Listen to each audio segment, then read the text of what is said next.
Oke, kita langsung menuju ke Mas Guntur. Tadi pertanyaan dari Mas Umam, Mas Guntur. Ini yang mau diresik-resik itu apa? Kalau tadi konteksnya resik-resik Jawa Timur. Ya tentu saja pertama kita harus resik-resik dari korupsi. Kan kita ingat tahun lalu kantor dinas gubernur dan wakil gubernur Jawa Timur digeledah oleh KPK.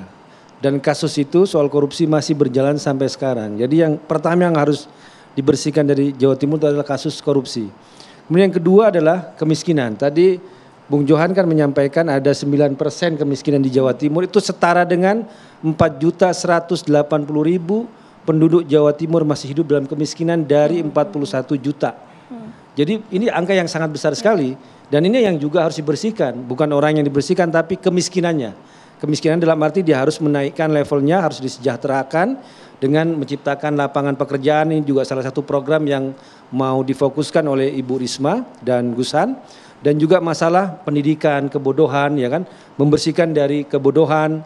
Ini juga bidang dari Bu Risma dan Gusan ingin menggratiskan SMA baik negeri ataupun juga swasta karena itu bagian dari provinsi. Kemudian juga memberikan insentif kepada guru-guru honorer, pada guru-guru di pesantren, memberikan bantuan sosial, bantuan melalui pemerintah daerah.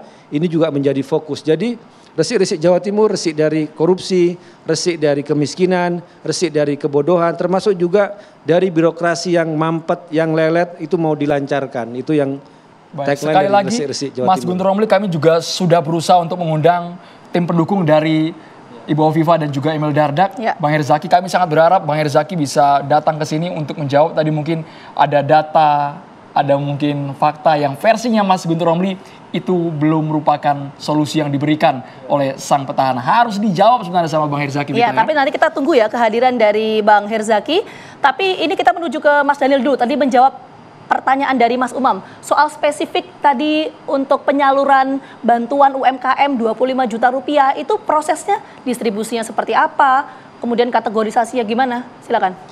Ya, nanti Mbak Lulu itu akan mengefektifkan dan mengandalkan digitalisasi ya. Tentu secara teknis itu akan dilimpahkan tugasnya kepada dinas terkait yang kita akan minta memberikan membentuk tim khusus untuk penyeleksi. Tetapi prosesnya adalah kita akan melalui digitalisasi semua kekuatan ekonomi muda dan para UMKM itu bisa mengakses secara terbuka, mengusulkan, mengajukan secara digital ya. Nah, nanti persoalan terseleksi dan itu akan dilakukan secara fair dan mereka bisa merasa itu bermanfaat program itu. Dan kita berharap program ini bagian dari pengentasan kemiskinan, bagian dari penyerapan tenaga kerja. Karena setiap UMKM yang hidup itu akan mampu menyerap tenaga kerja yang sangat signifikan untuk Jatim. Aspek digitalisasi yang diintegrasikan. Kita ke Prof. Kacung Marijan untuk bertanya langsung kepada Mas Gunrom dan juga Bang Daniel Johan. Prof. Kacung Marijan. Ya, ada untuk dua-duanya. Yang pertama untuk Mas Guntur. Salah satu karakter Bu Risma itu kan gercep ya, mau cepet-cepet. Nah, sebagian masyarakat Jawa Timur banyak itu masih geremet. Geremet itu jalannya pelan-pelan, geremet kira-kira. Jadi gercep sama geremet. Nah, ini kan dua hal yang bertentangan. Bagaimana kalau gercep itu macam kuat, kalau geremet, wah ini ibarat mobil itu bisa ketinggalan itu. Bagaimana karakter geremet dan gercep itu? Itu untuk Bu Risma. Nah, untuk Mas Daniel, salah satu karakter dari usaha kecil itu adalah mudah hidup, mudah mati. Itu karakter di mana hukumnya gitu. Hukumnya usaha kecil adalah mudah hidup, mudah mati. Nah, ketika disuntik itu asalnya mati kemudian disuntik mungkin hidup. Tapi hidupnya kalau tanpa karakter yang kuat bisa juga mati juga. Apakah hal ini tidak membuat misalnya bantuan berapapun itu seperti nguyai segoro orang Jawa Timur. Nguyai segoro itu ya sudah asin, jadi nggak ada gunanya. Oke, silakan Mas Daniel dulu. Tadi bergiliran ya. Supaya ya, makasih Prof. Ya tentu segala upaya harus kita lakukan ya. Dan persoalan yang Prof sampaikan itu juga menjadi tantangan besar ya. Tentu kita nanti akan butuh masukan secara nyata adalah tim-tim ahli untuk memastikan agar bantuan ini tidak berhenti dan menjadi stop. Ya. Nah, judulnya kan memang tidak hanya bantuan tapi pendampingan. ya, pendampingan dan dukungan baik secara insentif maupun fiskal nanti ya. Selain kredit murah bahkan 0% bagi para 500.000 UMKM. Di luar yang 5.000 bagi usahawan muda gitu.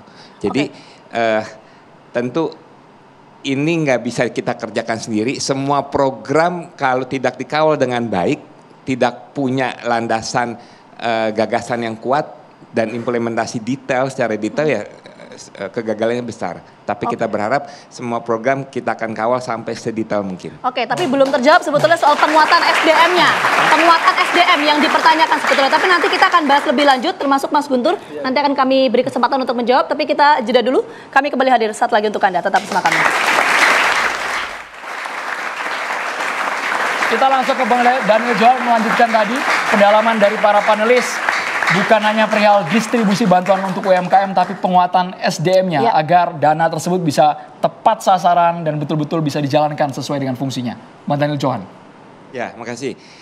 Ya, pembangunan SDM juga secara menyeluruh karena kita akan membentuk dana abadi pendidikan ya. Itu dana abadi dari provinsi yang akan mensupport kabupaten kota kepada sekolah-sekolah untuk memastikan kualitas, termasuk memastikan meningkatnya rasio keikutsertaan pendidikan mulai dari SD sampai tingkat menengah ya, itu menjadi bagian yang bersamaan dengan peningkatan kualitas sumber daya manusia. Oke, kita menuju ke Mas Guntur. Kok tadi kan pernyataan dan juga pertanyaan disampaikan oleh Prof. Kacung adalah kalau kita melihat kinerja dari Bu Tri Risma hari ini kan begitu gercep ya. Cepat sekali, tapi ini berbanding terbalik dengan demografi masyarakat di wilayah Jawa Timur. Nah itu bagaimana menjawab soal itu? Ya, gercep dan gemet. Gercep dan gemet. Prof.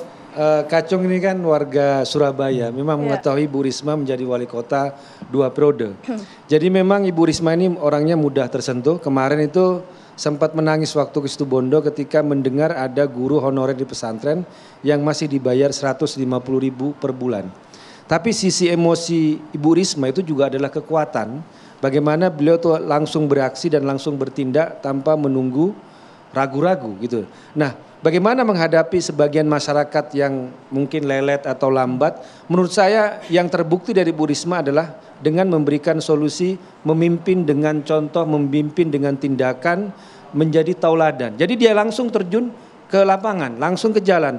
Kita ngelihat zaman waktu ketika wali kota bagaimana Ibu Risma langsung menyapu jalan, menyemprot jalan untuk membersihkan, menanam tanaman yang ada bunga-bunga yang ada ditanam. Nah, ketika melihat masyarakat itu lelet atau lambat, tapi pemimpinnya memberikan contoh dengan bergerak langsung, dengan bertindak langsung, membangun solidaritas ya, membangun yang namanya kebersamaan dan gotong royong, saya kira masyarakat itu akan mudah terpengaruh dan akan ikut cepat juga. Akan mengikuti ritme Ibu Risma yang serba cepat, yang serba responsif, dan itu akan menjadi kekuatan Ibu Risma ke depan gitu. Baik, jadi gercep akan terus dipertahankan oleh Tri Risma hari ini, gayanya ketika menjadi wali kota, mensos, dan sekarang ketika maju di Pilgub Jawa Timur. Kabarnya kami sudah kehadiran Bang Herzaki dari pendukung Hovifah Indar Parawansa dan juga Emil Dardak. Bang Herzaki. Kami silakan untuk bergabung. Bang Herzaki bisa bergabung bersama kita. Kami juga mendengar dari Bang Herzaki mengenai bagaimana track record selama menjabat di Jawa Timur. Nanti Herzaki akan bergabung bersama dengan Bang Daniel Johan dan juga Mas Guntur Romli. Karena kabarnya hingga malam hari ini di venue persiapan sudah matang luar biasa. Semua tim pendukung yang mungkin dibatasi hanya 150 orang. Tapi boleh kita ke Prof. Kacung Marijan. Jawaban para narasumber ini apakah masuk akal, bisa diimplementasikan atau hanya namanya ikhtiar ya, namanya usaha itu ya. Memang seperti itu, walaupun juga nggak mudah karena ya misalnya ya kereta api kalau pentolan di atas selalu cepat, kemudian gerbong yang lain tuh agak susah ya. Bisa merotol di tengah jalan. Merotol itu. Iya. Merotol tuh maksudnya ini merotol ya. Itu lepas. Nggak karuan lah. Ini kan Jawa Timur jadi saya mau Jawa Timur. Makanya saya translate kan ini. Nah, jadi itu memang nggak mudah. Begitu juga untuk mengembangkan SDM karena yang dibutuhkan juga iklim yang keseluruhan gitu. Jadi nggak mudah dan saya kira soal SDM terutama sekali adalah lapangan pekerjaan. Karena problem besar saya kira termasuk Jawa Timur adalah karakter lapangan pekerjaan itu industri manufaktur maupun jasa sudah jauh lebih berubah dengan sebelumnya. Angkatan kerja semakin susah. Nah, sementara lulusan perguruan tinggi SMA semakin banyak. Ini membuat anak muda galau gitu loh. Nah, galau untuk dapat lapangan pekerjaan dan lain itu susah karena memang karakternya berbeda. Dan bagaimana pasangan ini semuanya 1, 2, 3 itu ada solusi itu.